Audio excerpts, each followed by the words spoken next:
नमस्कार, खबर उत्तराखंड देख रहे हैं आप। मैं हूं आपके साथ विशाल गर्ग। खबरों की शुरुआत करेंगे बड़ी खबर से। देहरादून से बड़ी खबर मिल रही है। धामी मंत्रिमंडल की बैठक आज सीएम पुष्कर सिंह धामी की अध्यक्षता में होगी कैबिनेट की बैठक। वन, शिक्षा और कृषि विभाग समेत कई अन्य विभागों से भी आ सकते हैं प्रस्ताव। तो मानव वन्यजीव संघर्ष पर मुआवजा राशि बढ़ाने पर भी चर्चा बताई जा रही संभव। ये बड़ी खबर आप तक पहुंचा रहे हैं, जहां पर मुख्यमंत्री पुष्कर सिंह धामी की अध्यक्षता में कैबिनेट की बैठक होगी और बैठक में कई अहम प्रस्तावों पर भी मोहर लग सकती है। वन, शिक्षा और कृषि विभाग समेत कई विभागों से इस दौरान प्रस्ताव भी आ सकते हैं। तो ये बड़ी खबर आप तक पहुंचा रही है।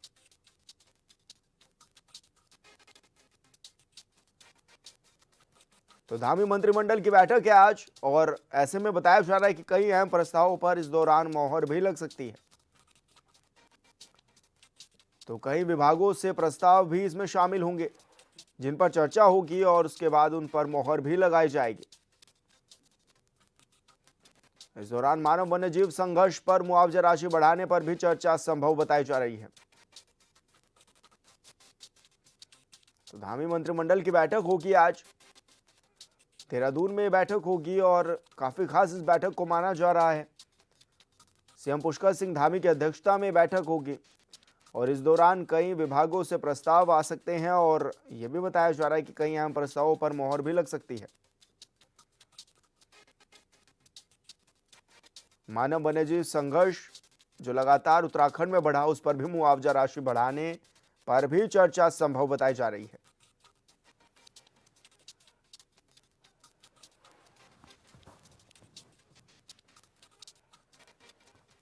तो ये बड़ी खबर आप तक पहुंचा रहे हैं, जहां पर मुख्यमंत्री पुष्कर सिंह धामी की अध्यक्षता में कैबिनेट की अहम बैठक होगी।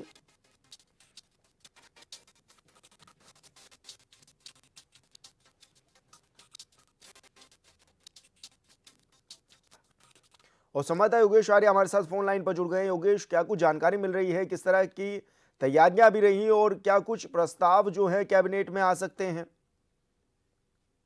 देखिए धामी मंत्री की बैठक आज बुलाई गई है और ऐसे में सीएम पुष्कर सिंह धामी की अध्यक्षता में आयोजित ये बैठक होगी। करीब 4 बजे शाम को कैबिनेट सचिवालय में ये बैठक के लिए जो है सीएम और कैबिनेट मंत्री पहुंचेंगे और उसके बाद जो है कैबिनेट बैठक जो है प्रारंभ की जाएगी।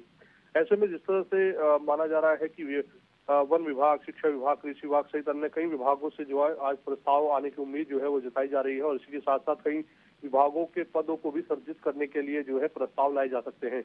वही अगर देखा जाए तो महत्वपूर्ण जिस तरह की चर्चाएं आज हाल फिलहाल में देखने को मिली, मानव वन्यजीव संघर्ष को लेकर मुआवजा राशि बढ़ाने के प्रस्ताव पर चर्चा हो सकती है इस तरह से, क्योंकि अभी हाल फिलहाल में देखा जाए तो इसको लेकर चर्चाएं भी तेज हुई थी और ये कहा जा रहा था कि जिस तरह से मानव वन्यजीव संघर्ष देखने को मिला है पर्वतीय इलाकों में, वहां पर जो है इसकी मुआवजा राशि को बढ़ाने के लिए आदेश भी दिए थे मन से और उसके बाद जो है इसके प्रस्ताव को लेकर के कहा गया था कि इसके प्रस्ताव को लाकर कैबिनेट में पास किया जाएगा। तो निश्चित तौर पर ये उम्मीद लगाई जा रही है कि आज इससे जुड़े प्रस्ताव को लाकर के जो है इसमें मुआवजा राशि बढ़ाई जा सकती है। जी, लेकिन मानव वन्यजीव संघर्ष तो लगातार बढ़ता हुआ भी नजर आ रहा है योगेश, और पिछले दिनों में काफी मामले ये सामने भी आए।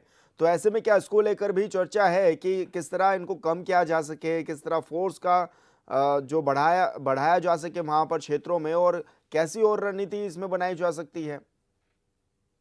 लेकर के पूरी रणनीति जो है तैयार की जा रही है। वन कर्मियों को भी बढ़ाया गया था, स्पेशल टीम वहां पर जो है इसको लगाई गई थी और लगातार प्रयास जो है सरकार की ओर से ये किया जा रहा था कि इनमें कमी है। हालांकि कमी कुछ जगह पर देखी गई है, लेकिन अभी भी कुछ इलाके हैं जहां से इस तरह की घटनाएं खुद सामने आ रही है और उसी के चलते जो है अभी हाल ही में बाग के हमले में जो मामला सामने आया था उस प्रकरण में भी जो है सरकार ने संज्ञान लेकर के कार्रवाई करने के निर्देश दिए थे और अब इस पर जो है कहीं ना कहीं 6 लाख से 10 लाख मुआवजा बढ़ाया गया, उसके बाद 15 लाख बात हो रही है। तो निश्चित तौर पर अब इसमें बढ़ाने के लिए मुआवजा राशि को लेकर कैबिनेट में प्रस्ताव लाकर इस पर आगे की चर्चा की जा सकती है। देखना होगा कि आज किन अहम प्रस्ताव पर मोड़ लगती है और किस तरह के प्रस्ताव आज सामने आते हैं। जी बिल्कुल योगेश, बहुत शुक्रिया आपका तमाम जानकारी साझा करने के लिए।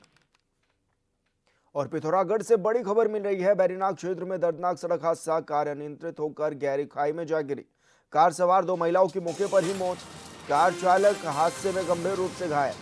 हादसे के कारणों की जांच में जुटी है पुलिस और यह बताया जा रहा है राय आगर राम मंदिर मोटर मार्ग के पास ये बड़ा हादसा हुआ है। तो बड़ी खबर आप तक पहुंचा रहे हैं, जहां पर कार गहरी खाई में जा गिरी और ऐसे में यह बताया जा रहा है कि मौके पर ही 2 महिलाओं की मौत हो गई और कार चालक गंभीर रूप से घायल भी बताया जा रहा है।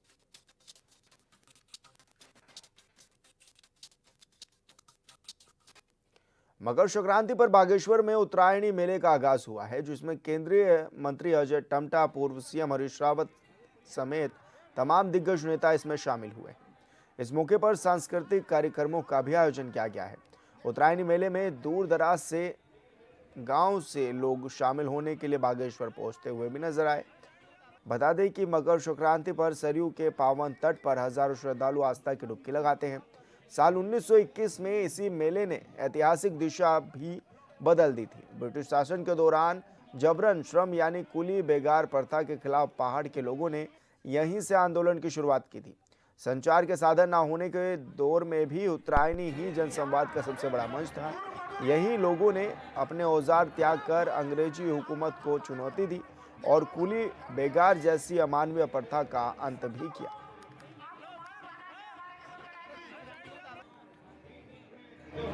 आज के शुभ अवसर पर मैं आपके माध्यम से और आज ये बागनाथ के पवित्र धाम से मकर संक्रांति और उत्तरायणी की बहुत बहुत बधाई और शुभकामनाएं देता हूं। जैसा कि पूरे उत्तराखंड राज्य के अंदर पवित्र धाम बागनाथ का ये महत्व है अपने आप में, जैसे कि कुली बेगार आंदोलन की बहियों को जला करके अंग्रेजों की गुलामी को छोड़ने का निर्णय लेना, ये बागनाथ की पवित्र भूमि से फूका हुआ वो बिगुल था जिससे भारत माता आजाद। और वो आंदोलन आज हर वर्ष की तरह हम उस आंदोलन को भी याद करते हैं और अपने इस बागनाथ के पवित्र धाम से हर बार राजनीतिक दल के रूप में हम अपने घोषणा पत्रों के माध्यम से की जाने वाली योजनाओं का भी बखान। और मैं ये कहना चाहता हूँ, क्योंकि मंच आसपास ही लगे हैं, वर्षों से कांग्रेस पार्टी ने आम गरीब भोली भाली जनता को ठगने का काम किया था और उसका परिणाम है कि आज सत्ता से किलोमीटरों दूर, कई किलोमीटर दूर आज कांग्रेस पार्टी कहीं तक नजर नहीं आती है। भारतीय जनता पार्टी को लगातार निरंतर देश और प्रदेश में अपना प्यार दे करके उत्तराखंड और देश की जनता लगातार विकास की धुरी को और मजबूत करने का काम करेगी। ये हमारी बहुत पवित्र धरती है। आज पवित्रतम दिन है, भगवान सूर्य उत्तरायण हो रहे हैं, तो सबको उत्तरायण की भी बहुत बधाई। हमारे कला, संस्कृति, परंपराओं, हमारी सारी विशेषताओं की जन्मस्थली ये भगवान बागनाथ की धरती है। और ये कुली बेगार रजिस्टर जलाने के खिलाफ के लिए जो आंदोलन चला था, ये उस आंदोलन की भी धरती है।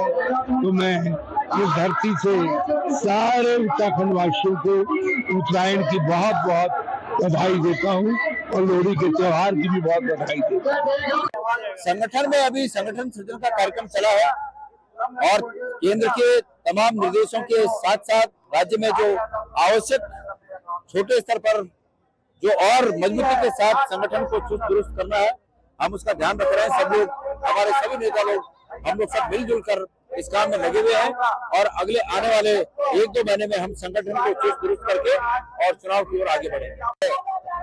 उधम सिंह में जो सुखवंत सिंह की सुसाइड हुआ वो काठगोदाम थाने में हुआ आपको पता है दौलापार में, और जिस एसएसपी का नाम उसने सुसाइड से पहले लिया है कि उसने प्रताड़ित किया, वो शामिल है, उसी एसएसपी के थाने में एफआईआर दर्ज होती है। कानून जानता है कि जहां अपराध होता है, जिस थाने में अपराध होता है, वही जो है एफआईआर होनी चाहिए। उधम सिंह ने एफआईआर करा के धामी ने साबित कर दिया कि धामी की और पुलिस की नियत में खोट है। देखिए, मेरे पास इस समय भाजपा कांग्रेस से मजबूत युवा संगठन है। तमाम युवा लाभप्रद हो रहे हैं और बहुत जल्दी 11,600 बूथों पर युवा बूथ अध्यक्ष मिलेंगे। आज तक हमारे संगठन जो था जमीनी स्तर पर मजबूत नहीं था। अब आपको बहुत सारे युवा आपको देखने को मिलेंगे। युवा समझ चुका है, युवा बेरोजगार है, युवा को नशे की लत लगाई गई, युवा को बर्बाद किया गया है, उसको उसकी संस्कृति, पहचान, भाषा, बोली, अधिकारों से वंचित किया गया और युवा मजबूती से इन राष्ट्रीय दलों से बदला लेने के लिए तैयार है। उत्तराखंड क्रांति दल के साथ प्लान है। देखिए, मैं पूरे उत्तराखंड के भ्रमण पे निकला हूँ। गढ़वाल मंडल पूरा हो चुका है और कुमाऊं मंडल में 10 तारीख को प्रवेश किया। मैं समझता हूँ कि राज्य बनने के बाद यह पहली बार हुआ है कि जनता स्वतः ही जो है, जिस तरह हमने 1994 में के दशक में उत्तराखंड आंदोलन के साथ जनता लामबंद हुई है, उसी तरह जो है इस बार जनता स्वतः ही अपने आप उत्तराखंड क्रांति दल के प्रति अपनी निष्ठा और अपने जज्बात को लेकर सड़कों पे है। मेरा सीधा मानना यह है कि जनता समझ गई है कि ये उत्तराखंड क्रांति दल जो है इस राज्य की जननी है, और इस राज्य की जननी के नाते वो समझ गए हैं कि इस राज्य को बचाना भी इसका नैतिक दायित्व बन जाता है। और हम जनता के बीच में जा रहे हैं कि अगर आपने इस राज्य को बचाया है, बनाया है, तो इस राज्य को भी बचा लो। दूसरी बात बहुत स्पष्ट हम कर देना चाहते हैं, हम किसी राष्ट्रीय पार्टी या किसी व्यक्ति विशेष की आलोचना नहीं करना चाहते, लेकिन इतना जरूर हम लोग कहने जा रहे हैं कि राष्ट्रीय पार्टियों ने इन 25 सालों में जो स्थिति उत्तराखंड राज्य की बना दी है, अब उत्तराखंड की जनता जो है वो विमुख हो चुकी है दोनों राष्ट्रीय पार्टियों। हरिद्वार कुंभ क्षेत्र और आसपास के गंगा घाटों में गैर हिंदुओं के प्रवेश पर प्रतिबंध की मांग लगातार तेज होती जा रही है।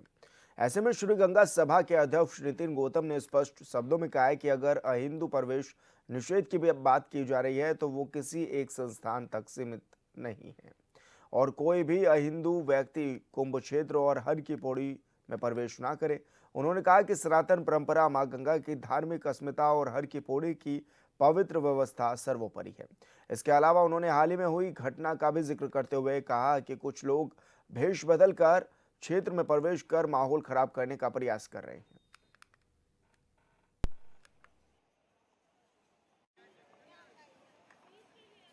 मैं कह रहा हूं कि यदि हम अहिंदू का प्रवेश निषेध कराने की बात कर रहे हैं तो निश्चित रूप से वह किसी भी संस्थान का हो, इससे हमें कोई लेना देना नहीं है।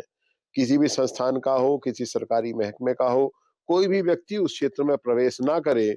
मैं यह सबसे अपील करता हूं, क्योंकि हमारे लिए सनातन सर्वोपरि है, माँ गंगा की धार्मिक अस्मिता सर्वोपरि है, हमारे लिए हर की पौड़ी की व्यवस्था सर्वोपरि है। 1916 का जो म्युनिसिपल बायलॉ जो हमारी भावनाओं को आधार पर बनाया गया, वह संविधानिक जो हमारा अधिकार है वह सर्वोपरि है। मैं उसके लिए कह रहा हूं कि वहां पर कोई भी अहिंदू प्रवेश ना करे। मैं तो कहता हूं कि जिस प्रकार की कल घटना घटी कि हिंदू लड़के कुछ मुस्लिम कपड़े पहन करके उस क्षेत्र में प्रवेश कर गए, उन्होंने माहौल खराब करने का प्रयास करा। मैं कहता हूं इस प्रकार की घटनाएं, इस प्रकार की वातावरण भी खत्म हो जाएगा। वहां पर अहिंदू प्रवेश निषेध के बोर्ड लगे, वहां की व्यवस्थाएं बने, वहां पर कानून सजग हो, हमारी प्रशासन तंत्र सजग हो और उस क्षेत्र की पवित्रता शुचिता बनाए रखें। इसके लिए मैं सभी सनातनियों से, सभी से अपील करता हूं। और यहाँ रुके छोटे से ब्रेक के लिए, जल्द होंगे हाजिर।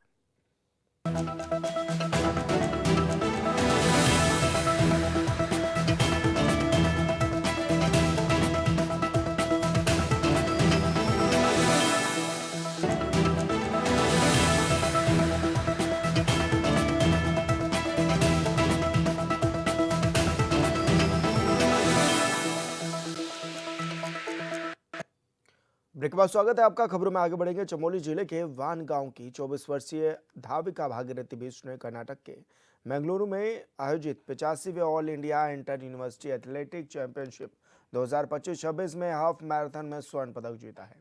उन्होंने ये दौड़ 1 घंटे 21 मिनट में पूरी की और देश भर के प्रतियोगियों में प्रथम स्थान भी हासिल किया है। इसी प्रतियोगिता में पिथौरागढ़ की माया ने रजत पदक जीतकर उत्तराखंड का परचम लहराया। बता दें कि भागीरथी को फ्लाइंग गर्ल कहा जाता है। इससे पहले भी कई राष्ट्रीय और अंतर्राष्ट्रीय मैराथन में शीर्ष स्थान प्राप्त कर चुकी है।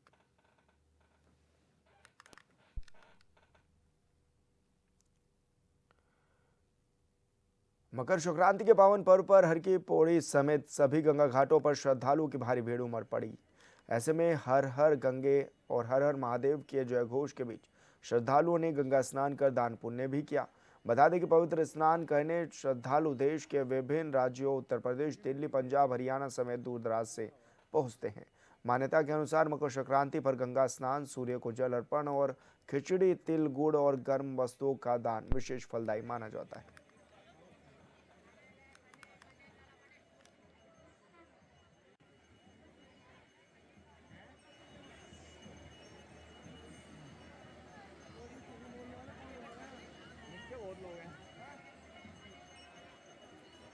लेकिन लिख दिया उसने, मैंने लिखा हुआ। भिंडार वैली क्षेत्र में लगी वनाग्नि के नियंत्रण के लिए गोविंद घाट रेंज के वन कर्मियों की टीम की कोशिश लगातार जारी है। अलकनंदा पार एड्रा प्रथम बीट में वन कर्मियों की 10 सदस्यीय टीम में वन दरोगा और वन आरक्षी भी मौजूद रहे, जो वनाग्नि प्रभावित इलाकों में आग बुझाने का प्रयास कर रहे हैं। आग की प्रकृति को देखते हुए टीम की ओर से आग पर काबू पाने के लिए स्थानीय संसाधनों और मिट्टी का उपयोग भी किया जा रहा है। मिट्टी डालकर आग को पूरी तरह दबा दिया गया ताकि वो ऊपर ना फैल सके।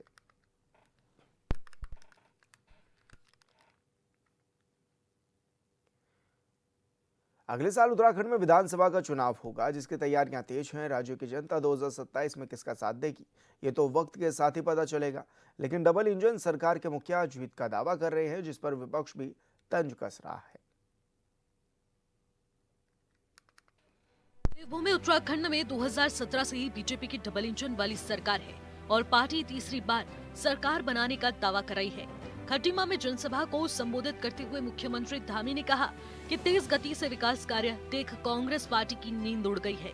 उन्होंने दावा किया कि विपक्षी यानी कि कांग्रेस भी ये मानने लगी है कि 2027 में बीजेपी की जीत होगी। उत्तराखंड से हो गई है। ये गंगा उत्तराखंड से निकलकर पूरे देश में जाएगी, पूरे देश को लाभ देने का काम करेगी। ये साहसिक कार्य हमने किया है भाइयों बहनों। हमारे द्वारा जो ये साहसिक निर्णय लिए जा रहे हैं, फैसले लिए जा रहे हैं, और आज हर क्षेत्र में उत्तराखंड का नाम हो रहा है। देश में भी हो रहा है, दुनिया में भी हो रहा है। और हर एक उत्तराखंडी जो प्रवासी है, दुनिया के अंदर कहीं भी रहता है, देश के अंदर कहीं भी रहता है, अपने आप को गौरव से भरा हुआ मानता है, क्योंकि उसके पूर्वजों का राज्य उत्तराखंड आज तेजी से आगे बढ़ रहा है। लेकिन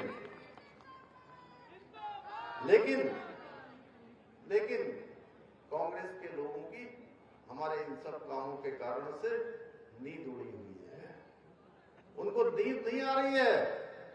अब कांग्रेस ये भी मान चुकी है कि देवभूमि उत्तराखंड में आदरणीय प्रधानमंत्री श्री नरेंद्र मोदी जी के नेतृत्व में, उनके मार्गदर्शन में हमारी सरकार वर्ष 2027 में भी हैट्रिक लगाने जा रही है। तीसरी बार उत्तराखंड की जनता हम सबको अपना आशीर्वाद देने जा रही है। मुख्यमंत्री ने ऐसा दावा क्यों किया? विपक्ष भी ये मानने लगा कि बीजेपी की जीत होगी, ये तो वही जानते होंगे। इन शब्दों से पहले उन्होंने इस बात पर जोर दिया कि बीजेपी की सरकार में सभी क्षेत्रों में तेज गति के साथ विकास हो रहा है और विकास कार्यों को देख ही कांग्रेस पार्टी की नींद उड़ चुकी है।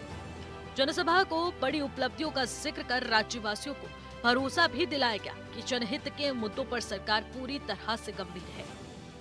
भाइयों बहनों, अब कांग्रेस और उसके सभी साथी जो अर्बन नक्सल गैंग और उनके सहयोगी अब हर एक छोटे छोटे मामले में अफवाह उड़ाने का काम करते हैं, झूठ बोलने का काम करते हैं, जिसका सच्चाई से दूर दूर तक कोई लेना देना नहीं होता है।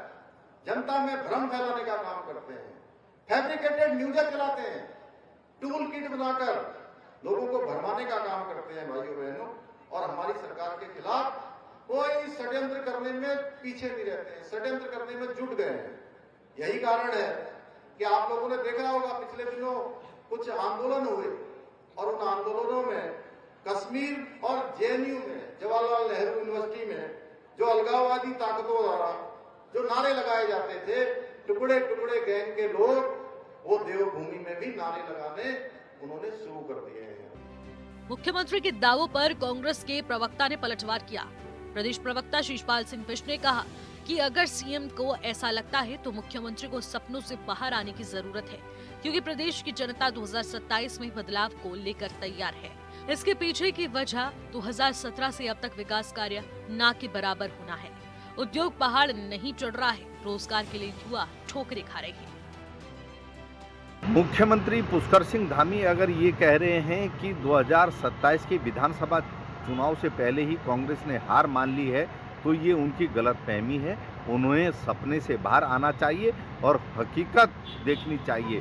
और देश में इस समय बदलाव की बयार बह रही है। जनता का प्यार और दुलार कांग्रेस के नेताओं को और कार्यकर्ताओं को मिल रहा है और जनता बदलाव का मन बना चुकी है, क्योंकि उनकी सरकार जनता के हित में कोई भी काम नहीं कर पाई, केवल कोरी घोषणाएं करने का काम उन्होंने किया है और धरातल पर कहीं विकास नजर नहीं आ रहा है। युवाओं को रोजगार नहीं मिल रहा है, बेटियों को सुरक्षा नहीं मिल रही है, उद्योग पहाड़ नहीं चढ़ पा रहे हैं।